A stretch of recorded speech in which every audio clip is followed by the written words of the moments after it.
बड़ी कामयाबी पर इनामात की बरसात। शहबाज शरीफ का अंडर 19 टीम के तमाम खिलाड़ियों को 1-1 करोड़ देने का ऐलान। भारत को धूल चटाने वाली टीम के एजाज में इस्तकबालिया। वज़ीर आज़म की फातेह टीम और मैनेजमेंट को शाबाश। कहा टीम ने कौम का सर फख्र से बुलंद कर दिया।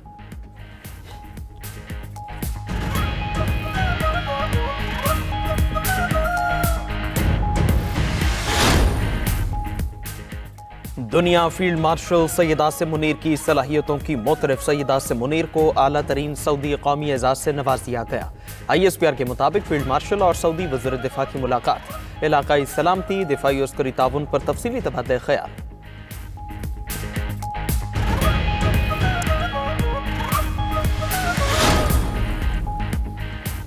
मैदान में भारतीय खिलाड़ियों का रवैया गैर अखलाकी था। भारतीय क्रिकेटर्स के नामुनासिब रवैये पर हमने तहम्मुल दिखाया। कौमी अंडर 19 क्रिकेट टीम के मेंटोर और साबिक कप्तान सरफराज अहमद की न्यूज़ कॉन्फ्रेंस। कहा कि टीम ने भारत को शिकस्त देकर कौम के वक़ार में इजाफा किया। उम्मीद है मुस्तकबिल में मजीद टूर्नामेंट जीतेंगे। हमने जीत की खुशी स्पोर्ट्समैन स्पिरिट के साथ मनाई। भारत ने जो किया वो उनका ज़ाती फेल है। टीम के हेड कोच शाहिद अनवर ने कहा एशिया कप के लिए टीम ने मुनज़्ज़म और भरपूर तैयारी की थी। इसका नतीजा कामयाबी की सूरत में सामने आया। फाइनल में शानदार बैटिंग करने वाले समीर मिन्हास ने कहा कि बेखौफ होकर खेलने का मंसूबा बनाया था। यही हिकमत अमली टीम की कामयाबी की बुनियाद बनी।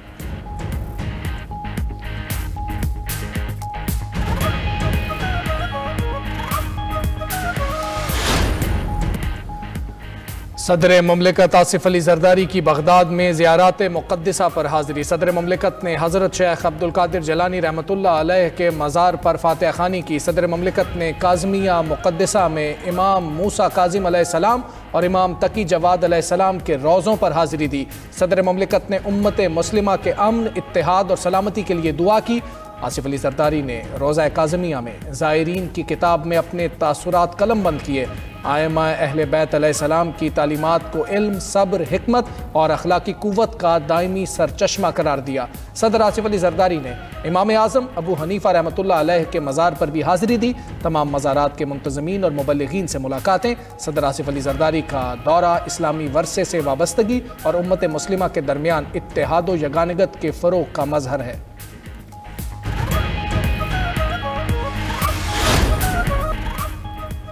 मुल्की मईशत में एक और संग मील अबूर। पाकिस्तान के ज़र मुबादला के ज़खायर मार्च 2022 के बाद बुलंद तरीन सतह पर पहुँच गए। पाकिस्तान के मजमूई ज़र मुबादला ज़खायर 21.1 अरब डॉलर हो गए। मरकज़ी बैंक के पास मौजूद ज़र मुबादला के ज़खायर 15.9 अरब डॉलर रिकॉर्ड। मुल्क की दरामदी सलाहियत बढ़कर 2.6 माह से तजावुज़ कर गई। आदाद व शुमार के मुताबिक बैरूनी कर्जा बमुकाबला GDP तनासुब 31% से कम होकर 26% तक आ गया। फॉरेन एक्सचेंज वाजिबात में भी तकरीबन 65% कमी रिकॉर्ड हुई। लाहौर हाई कोर्ट ने पंजाब प्रॉपर्टी ऑनरशिप ऑर्डिनेंस पर अमल दरामद रोक दिया। तमाम दरखास्तों पर एतराज़ात दूर करके फुल बेंच बनाने की सिफारिश कर दी।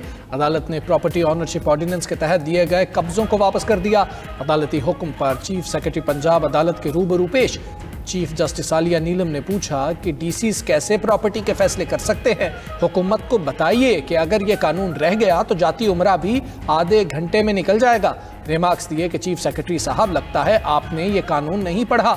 लगता है कि कुछ लोगों की ख्वाहिश है उन्हें तमाम इख्तियारात दे दिए जाएं। ये कानून बना क्यों है, इसका मकसद क्या है? आपने अदालती सुप्रीमेसी को ख़त्म कर दिया है।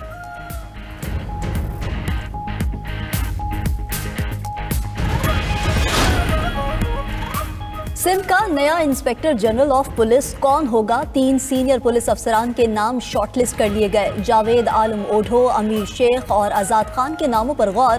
IG सिंध गुलाम नबी मेमन की मुद्दत मुलाजमत 31 दिसंबर को पूरी हो रही है।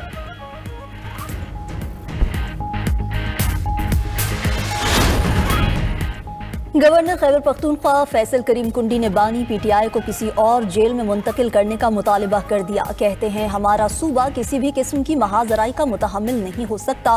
पहले भी एहतजाज से कुछ नहीं कर सके, अब सिर्फ कारकुनान को मुतहर्रिक रखने की बातें हो रही हैं। जहां रियासती रिट चैलेंज होगी वहां इंटेलिजेंस बेस्ड ऑपरेशन होंगे। जब भारत को 4 दिन में जवाब दिया जा सकता है तो मुट्ठी भर दहशत गर्दों को ठिकाने लगाना मुश्किल नहीं।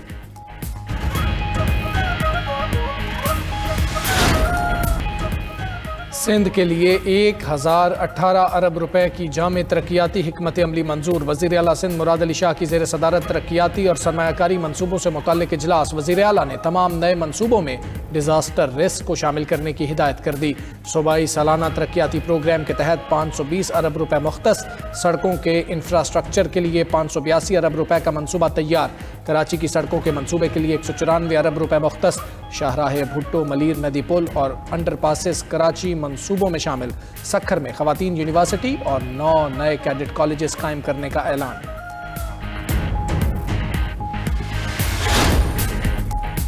9 अरब 28 करोड़ के तरक्याती पैकेज की मंजूरी सिंध हुकूमत का तारीखी फैसला है। सीनियर वजीर सिंध शर्जील मेमन कहते हैं सनती इलाकों में पीर से तरक्याती काम शुरू होंगे।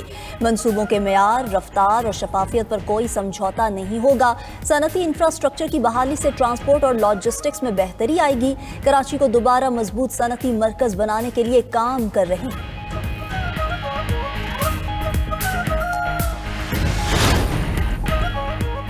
ऑस्ट्रेलवी वजीर आजम ने बोंडाई साहिल हमले पर मुआफ़ी मांग ली। एंथनी अल्बानीज़े ने कहा बतौर वजीर आजम जिम्मेदारी का एहसास है, शहरियों की हिफाजत के लिए हुकूमत दिन रात काम करेगी। उधर सिडनी हमले में मुलव्वस भारतीय दहशतगर्दों की सरगर्मियां सामने आ गईं।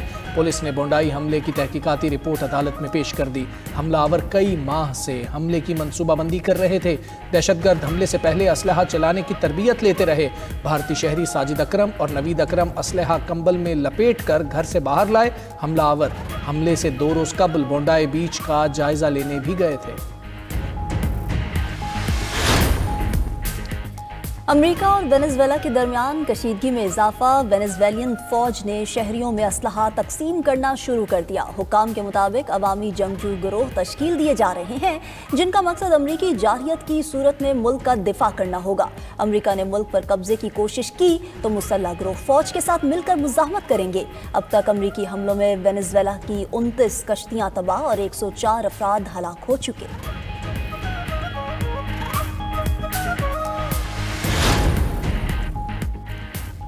अमेरिका और वेनेजुएला के दरमियान कशीदगी से पेट्रोलियम मसनूआत की कीमतों में इजाफा। अमेरिका अब तक वेनेजुएला के 3 ऑयल बरदार जहाज कब्जे में ले चुका है। अमेरिकी खाम तेल 44 सेंट इजाफे के बाद $56.96 फी बैरल हो गया। ब्रेंट ऑयल की कीमत 46 सेंट इजाफे से $60.93 रिकॉर्ड। उधर सोने और चांदी की कीमत तारीखी बुलंद तरीन सतह पर पहुंच गई। आलमी मार्केट में फ़ी आउंस सोना $4,432 का हो गया। चांदी की कीमत $69.46 फ़ी आउंस रिकॉर्ड। और जो बाइडन दौर में तैनात होने वाले 30 सिफारतकारों की छुट्टी। खबर एजेंसी के मुताबिक जनवरी के आखिर तक वाशिंगटन रिपोर्ट करने की हिदायत। फैसला अमरीकी खारजा पॉलिसी में तब्दीली और नई तरजीहात के तहत किया गया।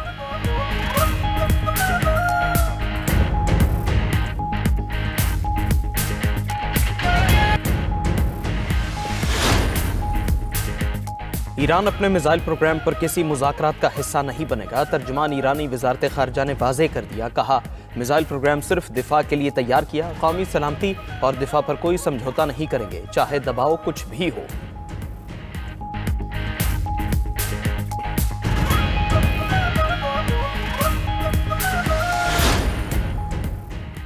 और तुर्की की पार्लियामेंट अखाड़ा बन गई। बजट इजलास में हुकूमती और अपोजिशन अरकान की हाथापाई, एक दूसरे को थप्पड़ और मुक्के मारे। कुछ देर इजलास मुअत्तली के बाद बजट 2026 मंजूर कर लिया गया।